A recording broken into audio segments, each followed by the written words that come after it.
मेरे प्यारे, भगवान श्री राम जब प्रकट हुए तो बाल्यकाल से उन्होंने अपने चरित्र से लोगों को सिखाया।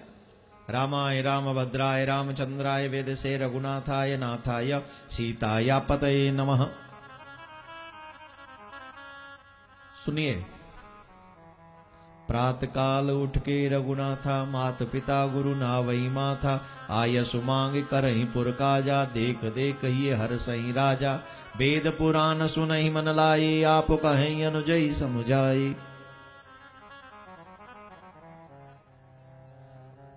भगवान श्री राम अपने माता पिता को सर झुका के प्रणाम करते हैं। अब उनका सर माता पिता के चरणों में होता है। आजकल कितने बच्चे हैं जो अपने माता पिता को सर झुका के प्रणाम करते हैं, चरण छूते, चरणों में सर झुकाते? एक भी नहीं होगा, एक भी नहीं होगा। कभी दंडोत किए मां बाप के चरणों में? चलो शुक्र है, दो चार तो हैं जिन्होंने मुझे गलत कर दिया और मुझे गलत होने पे खुशी हो रही कि दो चार तो ऐसे हैं जो अपना सर मां बाप के चरणों में झुकाते हैं। आजकल सुबह उठते good morning, good morning dad, good morning mom, how are you, nothing. और मम्मी पापा भी आशीर्वाद नहीं देते, सीधे बोल देते सेम टू यू।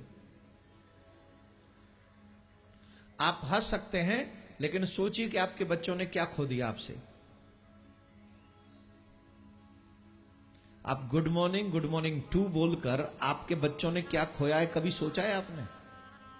आपके बच्चों ने आपके हृदय का आशीर्वाद खो दिया। अब मां बाप का आशीर्वाद बच्चों को नसीब नहीं है, क्योंकि गुड मॉर्निंग बोलेगा, गुड इवनिंग बोलेगा, गुड आफ्टरनून बोलेगा, गुड नाइट बोलेगा, आशीर्वाद तो नहीं मिलना, सेम टू यू ही बोल देंगे या ज्यादा गुड मॉर्निंग बोल देंगे। लेकिन जो माएं आशीर्वाद देती हैं, जो पिता आशीर्वाद देते हैं, जो बुजुर्ग आशीर्वाद देते हैं, मैं तो कभी कभी फोन ही अपनी मां को इसलिए करता हूं आशीर्वाद पाने के लिए।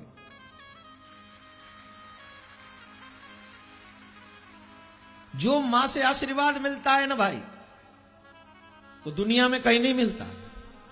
दूधो नाओ पूतो फलो, तुम्हारे खाने गाने बने रहें, गंगा जमुना तक तुम्हारी बारी फुरवारी फैली रहे, और महाराज रात दिन चौगुनी प्रगति। अब माँ बाप आजकल की मम्मियां देती हैं क्या? पापा देते हैं आजकल बच्चों को, रात दिन तेरा भैया काम बढ़ता रहे, अरे गंगा जमुना तक तुम्हारी बारी, गंगा सागर तक तेरी बारी फुरवारी। कभी दिया है मम्मी इंग्लिश मीडियम? बोलिए हमें तो पता ही नहीं यार।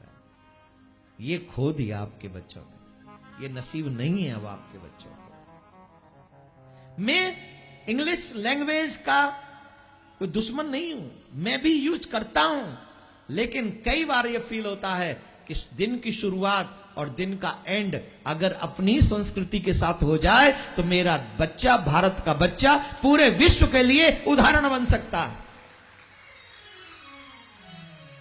पूरे विश्व के लिए उदाहरण बन सकता है। तेरे दिन की शुरुआत भारतीय परंपरा से हो, तेरे रात की शुरुआत भी भारतीय परंपरा से हो, तो तुम एक उदाहरण बन जाओगे समाज में। यह मत सोचना कि मेरे अकेले करने से क्या होगा, शुरुआत तो कीजिए, बहुत कुछ होगा। तो भगवान श्री राम क्या करते हैं?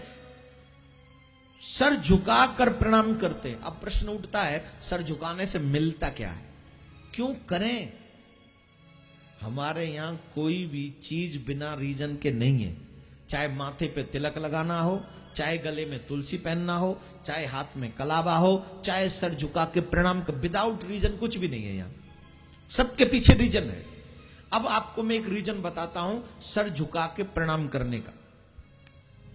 आप लोगों ने बहुत बार सुना होगा कि कितना पाप मत करो, इतना पाप मत करो, वरना पापों की पोटली कहां रहेगी? जोर से बोलो, जोर से बोलो। तेरे सर पे पापों का पहाड़ इकट्ठा हो रहा है, कहते हैं कि नहीं?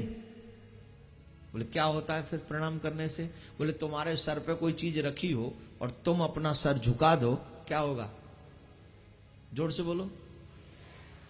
3 जगह ऐसी हैं जहां तुम सर झुकाते हो तो तुम्हारा पाप धरती में गिरता है और तुम निष्पाप हो जाते हो।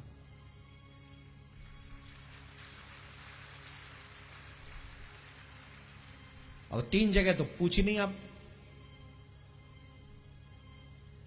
देवालय, देव मंदिर, जहां भगवान के यहां जाते हो, भाइयों को सीधे साष्टांग दंडवत करना चाहिए और माता बहनों को घोंटू के बल बैठकर सर झुका के प्रणाम करना चाहिए। आपका पाप तुरंत धरती में गिर जाएगा, पृथ्वी पे गिरेगा और आप निष्पाप हो जाओगे। 3 जगह हैं जहां सर झुकाने से आप निष्पाप हो जाते हो, भगवान के यहां, गुरु के यहां और अपने मां बाप के चरणों में।